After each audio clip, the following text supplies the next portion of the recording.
This is our new permanent hot water heater. First, we're just gonna take a minute to appreciate the concrete we're standing on. We've had this concrete in for about a week and it has been amazing. Everything is cleaner. So nice to not trip on rebar when we come downstairs. It's like this huge weight off our shoulders that we finally got this step of the project done. But it did mean that we had to start thinking about things that we didn't even know we had to think about, like plumbing and electrical. So before we can get the interior of the shop finished up, we've got a lot of mechanical stuff to get done. That's exciting because it means we're going to have some more permanent infrastructure that should make living here even more fun. So let's get a water heater installed. So I need to make a washing machine pedestal, and I'm betting that there's enough scrap wood in our scrap pile that I don't need to make a trip to town just to get some lumber.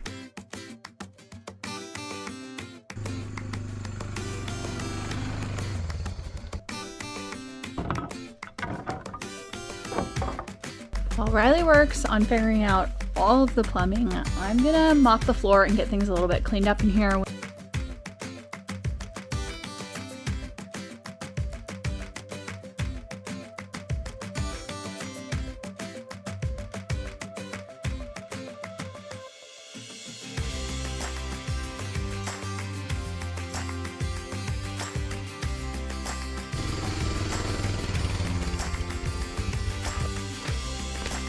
First drive on the new concrete.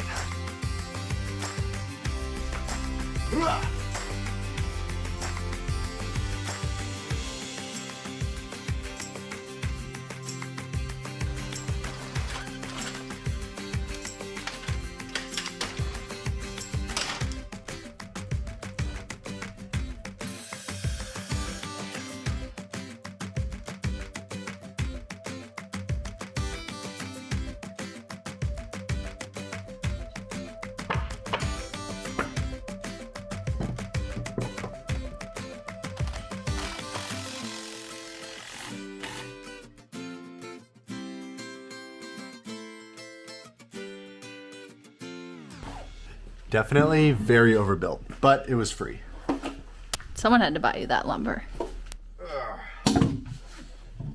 We've been using a temporary water heater up here for almost a year, and it's worked, but it hasn't been ideal. So we're really excited to get our permanent residential water heater hooked up. But as you can see, we still have a lot more finish work to do here in the shop, so it's gonna be a little temporary for now. Now we have to move the water heater. How heavy is it? It's not that heavy. I think I have an idea.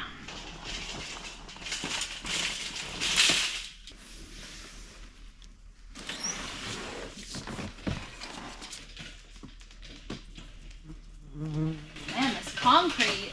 This is a game changer. Ooh, shiny. I don't think I have the right shoes on for this. Oh my god.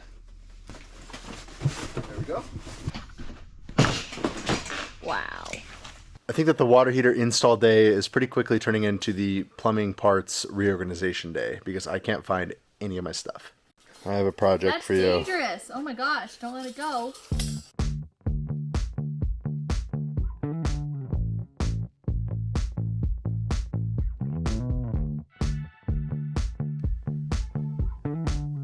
I think that I was hoping that if I bought enough drain fitting parts that it would install itself. And now it's been so long since I bought all of that I don't remember what my plan was at all, and I'm pretty much gonna have to start over from scratch. I think the dogs might be the biggest fan of the concrete. Clean up on aisle 3. Courtney and I were starting to really feel the crunch before winter, so I called up my friend Devin and he helped me get the power run from the shop here over to the container. While we had the trench opened up, we also added some poly water lines to the mix, and one of these is going to feed the water to the water heater. This is my first time ever using this poly water line, but it seems like really cool stuff. I was able to buy it in a 300-foot long roll. It's rated for potable water use, and it's rated for 250 PSI and direct burial. Plus, it was really inexpensive. Already busting out the fire. I watched a video on how to get this fitting onto this pipe, and it seems like the easiest way is to get it a little warm.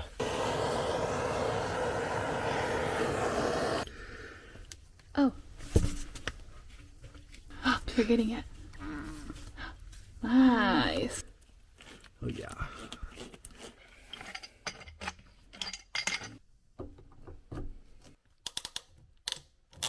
Do you love PEX? Yeah, it is so easy to use PEX.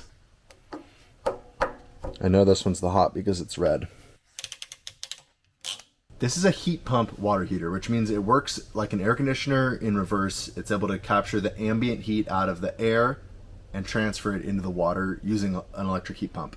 This is supposed to be an extremely energy efficient way to make hot water using electricity. So we're going to be powering this off of our big solar system. Based on the average annual consumption of an average American household, this should use about 4% of our battery capacity on a daily basis. But this is rated for 4 to 5 people taking average showers, and Courtney and I are just 2 people and we take really quick showers, so I expect this to use almost a negligible amount of electricity on our setup, and I'm excited to see how it works. The goal up here is to eventually get rid of propane and other energy sources entirely and just be electric so that we don't have to manage all those other power sources.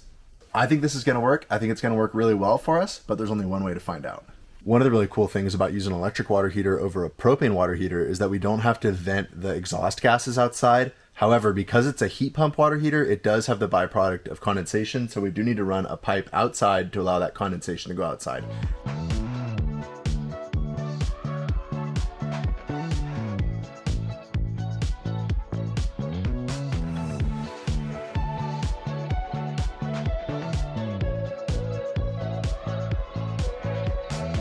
Yet again, I'm mixing parts in the electrical department into my plumbing. This watertight cord entrance piece is going to seal up our condensate line where it goes outside, and this electrical box is going to back it up.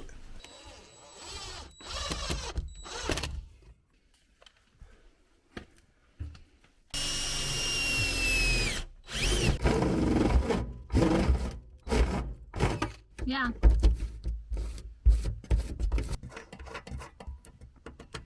All right, it's time to take our old temporary system apart, and a few of you have asked us how this thing works. This was a growing and evolving system that has worked okay. Riley says okay. It has worked okay, but there's kind of one fatal flaw in this system. We were just using one of these cheap little inexpensive camping propane water heaters, and for the cost and time input, they're awesome, but they don't handle changes in water temperature very well, because the only way to adjust them is to come out here. So with our water stored outside, over the summer, the temperature has done this a lot, which means that while I'm showering upstairs, I have to open the window and Riley has to be out here and he has to play with these knobs until the shower is a good temperature, and it probably then changes a few times while I'm showering. So it worked, but I am really excited for reliable, consistent hot water. So it all comes from this IBC tote over here behind me, which we then hooked in this 12-volt weed sprayer pump. Later on, we added the water heater and this accumulation tank so that the pump wouldn't cycle as often. Then we needed a way to power it all, so we put this deep cycle battery down here to power the pump. Then we needed a way to charge this deep cycle battery, so we added this 100-watt Harbor Freight solar kit. It's quite the Mickey Mouse system, and it has worked for us, but it's time for the upgrade. Time to cut it all apart.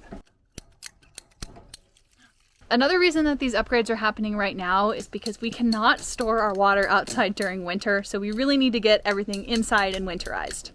Also, after the lines used to go under the wall, but now that our concrete's poured, they've just kind of been going through the door and we haven't been able to close the door.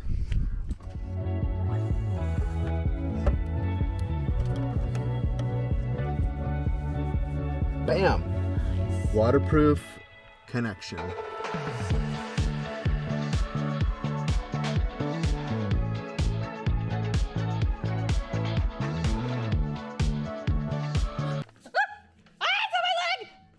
Oh, I hope I didn't just kill it.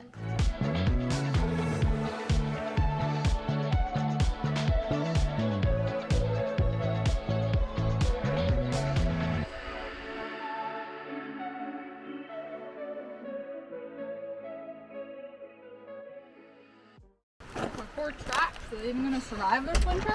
I know.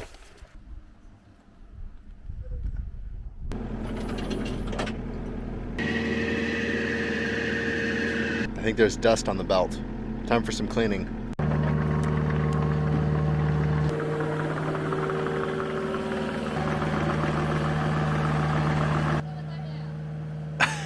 Are you? She's eating a Snickers while doing this. I'm on my snack break. It's getting late and I really want to shower tonight, so we're gonna try to get this thing hooked up We've already unhooked this whole system, so until we get the new system hooked up, we don't have any water. Oh yeah, it is. I can't believe we didn't run out of water. We've been waiting and waiting for this to run out to do this project, and we finally decided to just go ahead and do it. And we're basically out of water.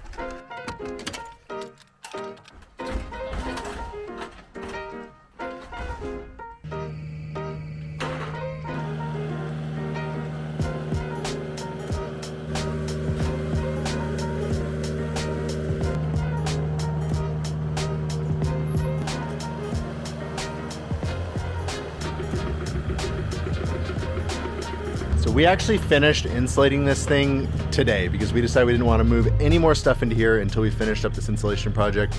And all these 2x4s are holding the foam up to the ceiling that we glued in. I think we left a big enough gap to get it in, but we're about to find out.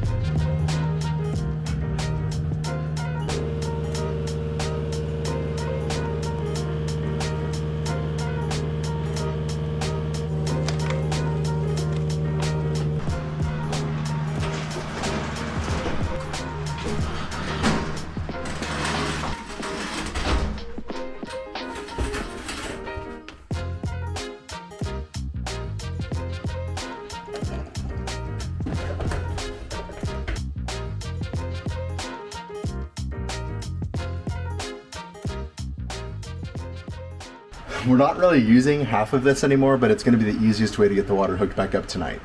These are the pipes. We ran them from here to the shop, but I don't know which is which because they got twisted up as we put them in the trench, and I think there's only really one way to figure out which is which.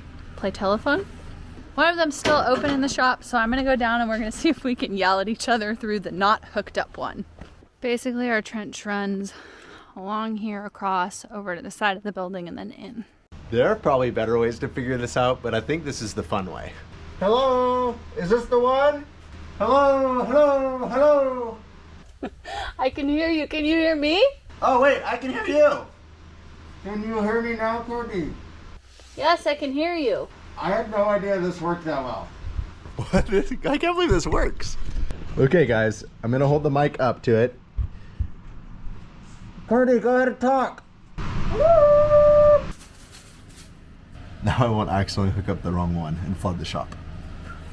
That'd be so bad. So now all we have to do is make sure the hot water is off. We won't be using the hot water circuit at all anymore. So the water is going to come from the pump, through the filter, out the cold water. So we just need to hook this to that pipe, and we'll be back in business for now.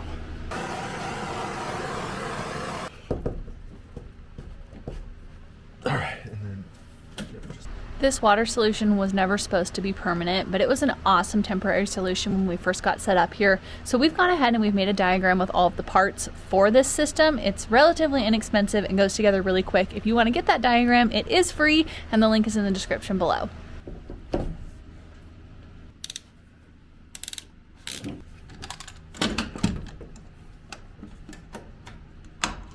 Oh, time to fill up the tank.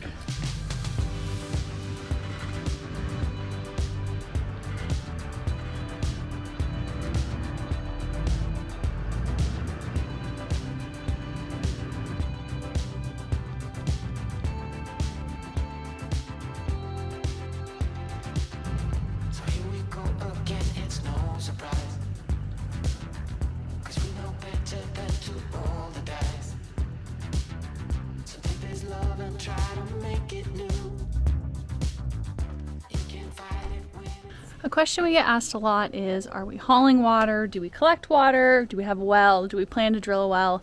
And that's a really good question. Right now, a well is just not in the budget. Wells on our hill are very deep and very low producing. So that means it's going to be risky if we do decide to drill a well. For now, we're just hauling water. Honestly, it's not that big of a deal. Between the two of us, we're using 300 gallons a month. These are about 300-gallon totes, so we're using 1 tote a month. It's totally manageable. Winter is a little bit more difficult to haul water, so that's why we're hoping that we're going to be able to fit 6 of these totes in here. That should, in theory, last us 6 months. We also want to add rain collection. It's something that's on the list. It just hasn't been very high on the list. Things like concrete and our power system were higher up. That being said, we are hoping to get to rain collection soon because we have plans to harvest rainwater off both our solar panels and the roof of the shop.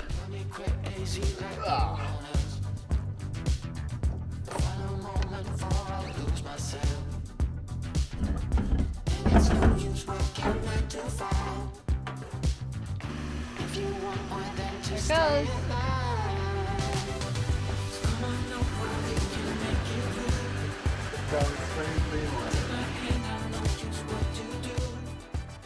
All right, got the 12-volt pump hooked up. It's pumping water from this toad in the container all the way over to the shop. Courtney's over there checking for leaks.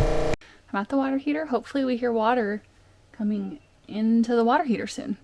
Okay, Riley's thinking that because there's pressure in this system, the pump can't push water through the system, so he's gonna go upstairs and turn on a faucet. Oh, I hear water. Okay, can you guys hear that? How do we know when it's full? Water will start coming out of the kitchen sink. Oh, so one of us has to stand up there. But it's gonna take a while. All right, well, water started coming out of the kitchen faucet, so Courtney turned it off and the pump turned off. So I think that we've bled all the air out of the system, and the next step is to get the water heater wired up and turned on. Our system is pressurized and I don't see any leaks. That is incredible news.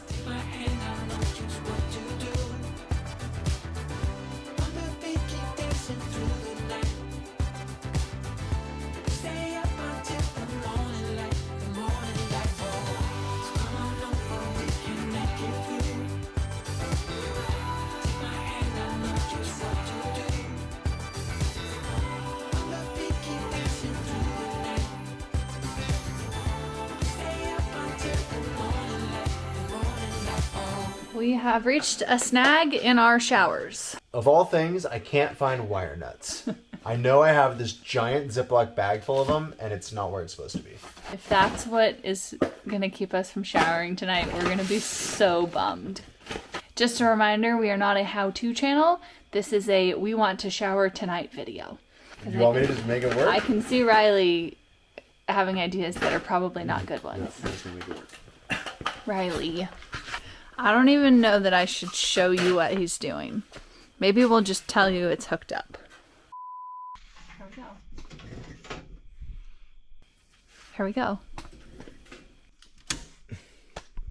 Nothing happened. Oh! It's making noise, but oh! It says disabled. I think I need to turn it on. On. Ooh! I think I set the temperature. What temperature do you want your water heater? The normal temperature setting for a home water heater is between 140 degrees Fahrenheit and 160 degrees Fahrenheit. Oh. But 120 degrees Fahrenheit is usually adequate and is also more economical. Let's start with that, I guess. Start with 120. Okay, enter. All right, well, I'm going to look and see if it's drawing any significant power and go on the Victron VRM app and check on our solar system. We're currently drawing 340 watts, which is more than our normal average, so it could be doing something. This is really cool. We didn't know it was going to have all these smart features when we bought it, but there's an app and you can see the temperature of the water. You can geofence it, so when you're not home, you can lower the water temperature. You can also set a schedule. If in winter, if we're worried about power, we can even make it so that it's not heating the water while we sleep or just using less energy while we sleep. I'm looking forward to playing with these features and really getting this thing dialed for our use. Also, this is not sponsored in any way, shape, or form. We just bought the one that was in stock at our local building supply store. All right, it's working. It's definitely on. It's definitely making hot water. So because this is a heat pump water heater, it works a lot like an air conditioner. And on an air conditioner, there's a hot side and a cold side. Well, this is just flipped around so that the hot side is heating the water and the cold side is blowing out this fan right here, which means that not only is this a water heater, it's also going to help to keep the shop cool during the summertime. And I love the dual use of energy. During the winter, we're going to want to duct this outside so that the cold air isn't cooling the shop down. The water heater is currently in high demand mode, which actually means that the heat pump is on as well as the backup electric heating element inside of it. I just checked the Victron app for our power system, and this is the biggest load we've ever had on it. We're currently drawing 5,000 watts, so 1/4 of our total potential output from our inverters is going into this water heater right now. Well, and also the lights and stuff that are on in the room. Once the water's hot, we should be able to drop that number way down. We're being impatient right now. We could have it in eco mode, and then the power consumption would be significantly lower. I think that the electric resistance heating element that's also on right now is probably one of the least efficient ways to heat water, but they are inexpensive and very simple. All right, Probably not the one you wanted to see in the shower. We're gonna see if it gets hot now. Oh, getting warm. Oh yeah, getting hot. I'm going in. Oh yeah. Finally, a hot shower. I thought I'd also give you a brief overview of how we're powering that heat pump water heater. This is 10,000 watts of solar panels mounted on top of a shipping container. Let's check out what's inside. We are fully off-grid here on this property and make all of our electricity right here on site. So we have the 10,000 watts of solar panels on the roof, 60 kilowatt hours of lithium batteries, 20 kilowatts of total inverter output, plus the solar charge controllers. And all of this combines to give us the ability to be completely self-sufficient here on the mountain and heat our water completely with electricity that we gather from the sun. If you want to learn more about all the equipment we're using for our off-grid power system, check out the links in the description below. We've been using this heat pump water heater now for almost a month, and it's been super impressive. Something that I really like is that in the app, we can actually monitor the daily energy consumption. And so in the last week, we've used about 7.5 kilowatt hours of electricity, which would mean that it uses about 1 kilowatt hour of electricity per day. And on a bright sunny day with full sun exposure on our solar panels, that'll only take us about 7 minutes to generate. So that's pretty cool. The smart features combined with the super efficiency of the heat pump make this water heater pretty darn cool. Of course, it's still only temporarily installed, so I think the next steps are that we have a lot more permanent plumbing to do in here. We can finish the wall paneling in here, get this water heater fully installed. It's been so nice this summer to be starting to finally get our permanent infrastructure installed here, from this water heater to a more reliable water setup to real power. It really just means that we spend a lot less time sort of like switching hoses around, switching cords around, changing temperatures, and a lot more time focusing on what we want to be doing. So with that, thanks so much for watching. Please hit the subscribe button, and we'll see you next time.